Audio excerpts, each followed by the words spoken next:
এইটোৰ পৰা আপোনালোকে কেনেকৈ কৰে মানে তাতে বস্তুবিলাক গাইব হৈ যায় একদম মই ৰাইজৰ স্বাৰ্থত কৈছোঁ কথাখিনি ৰাইজৰ স্বাৰ্থত কৈছোঁ নিউজ কৰোঁতে আপোনালোকে আজি ওলাব নালাগিব কিন্তু বস্তু থানাতো কিছুমান হেৰি হৈ যায় গাইব হৈ যায় কথা ইয়াৰ পৰা গৈ ধুনীয়াকৈ থানা বেয়া নাপাব সত্য কথা কৈছোঁ অপ্ৰিয় হ'লেও সত্য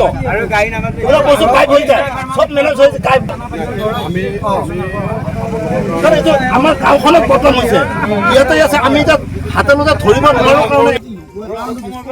कौन सा नंबर में कांटेक्ट हुआ था बोलो एक बार कौन सा नंबर में এনেকুৱা হলি তাৰ হাবা ধৰি গলা আমি অকমান জানিব লাগে স্যাৰ কাইন্ডলি একদম আমাৰ কোন सा नंबर में कांटेक्ट हुआ था এই ভাই অলপ সহায় কৰি আমাৰ ওচৰত আহে আজি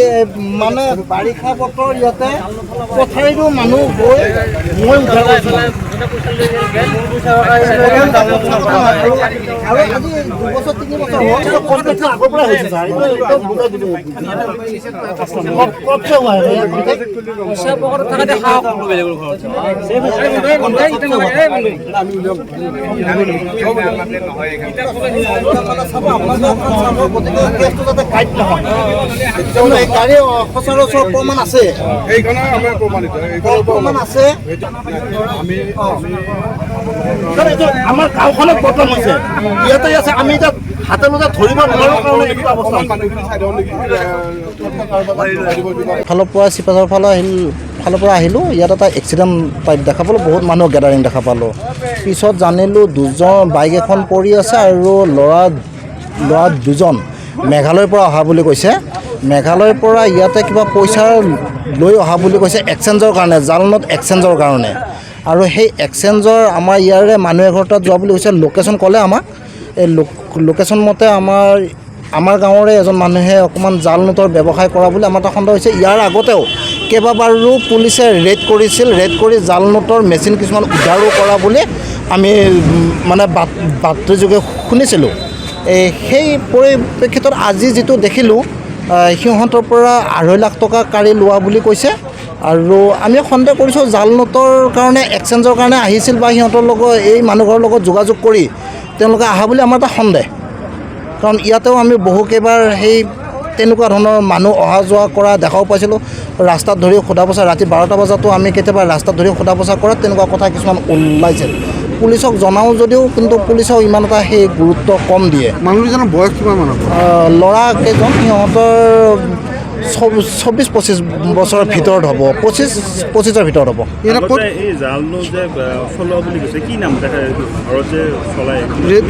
সিহঁতে নামকেইটা কোৱা নাই আমাক কিন্তু লোকেশ্যন মতে আমি আমাৰ নুৰুল হক বুলি এজন মানুহৰ সন্দেহ কৰিছোঁ আৰু গাড়ীখনৰো যিখন নাম্বাৰ মানে ল'ৰাকেইজনক মাতি আনিলে আমাৰ নাৰিকলি মন্দিৰৰ চকলৈকে বাই ফোনযোগে কথা হৈ মন্দিৰৰ চকত অহা বুলি কৈছে মন্দিৰৰ চকৰ পৰা সিহঁতৰ ঘৰলৈ যোৱা বুলি কৈছে সিহঁতৰ ঘৰৰ পৰা আকৌ আহিলে আকৌ মন্দিৰৰ চকত গ'ল মন্দিৰৰ চকৰ পৰা আকৌ ৰিটাৰ্ণ হৈ আহি থকা অৱস্থাত সিহঁতৰ পৰা পইচাখিনি কাঢ়ি লোৱা বুলি কৈছে সেই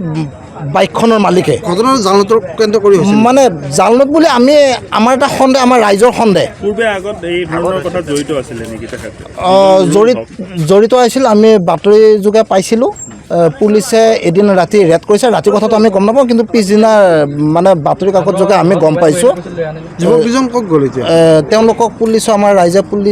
পুলিচ মাতিলে পুলিচে উঠাই লৈ গুচি গ'ল তেওঁলোক ক'ৰ পৰা আহিছিলে তেওঁলোক মেঘালয়ৰ পৰা বুলি কৈছে নাম জানে নেকি নামকেইটা কোৱা নাই মই মানে বহুত মানুহ গেডাৰিং হৈছিল আৰু দুৰ্ঘটনা আছিল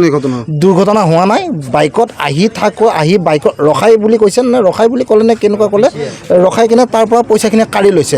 লৈ আমাৰ এই গাঁৱৰ ৰাস্তাৰে পলাইছে বুলি কৈছে আৰু বাইকখন পেলাই থৈ গৈছে যাৰ বাইক কোন পলাইছে বাইকৰ মালিকজন যিয়ে বাইকখন চলাইছে এতিয়া কোন আমি দেখা নাই কিন্তু বাইকখনো আমি অনলাইন যোগে চালোঁ নুৰুল হক বুলি নামটো আহিছে নুৰুল হক জাল নোটৰ জড়িত নেকি পূৰ্বত আছিল আগতে জাল নোটৰ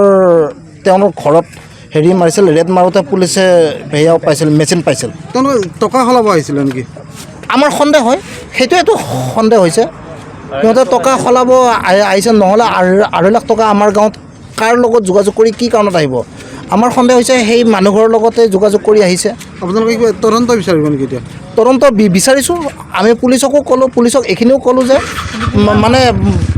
আমি ধৰি দিয়া কেছ কিছুমান থানাত যায়, থানাৰ পৰা গায়ব হৈ যায়। তাত কি কেছ হয়, কাক এৰেষ্ট কৰে, কাক নকৰে, কাক সন্দেহ কৰে, কি কৰে গম নাপাওঁ। আমি এইখিনি মানে সেইখিনি আমাৰ সন্দেহ আছে। তদন্ত হ'ব লাগে। তদন্ত হ'ব লাগে। আৰু তাৰ লগতে আৰু এটাও কথা কওঁ, আমাৰ এইখিনিত আমাৰ মদৰ দোকান, অবৈধ চুলাই ঘাটিও 2-3টা আছে, সেইখিনি উচ্ছেদ কৰিব লাগে। তাৰ বিষয়ে যদি আমি পুলিচক কওঁ, পুলিচে কয় আপোনালোকে বস্তুখিনি ধৰি দিয়ক। মানে ৰাইজে ধৰি দিলেহে সিহঁতে ৰজা হ'ব পাৰে পুলিচে। কিন্তু পুলিচৰ কোনোদিনে আমি এই গাঁওখনত মানে ভাল এটা হেৰি দেখা নাই। ঘটনাটো ক'ত হৈছিলে? ঘটনাটো আমাৰ এই শিঙিমাৰী চকতে হৈছিলে। হ'ব ঠিক আছে।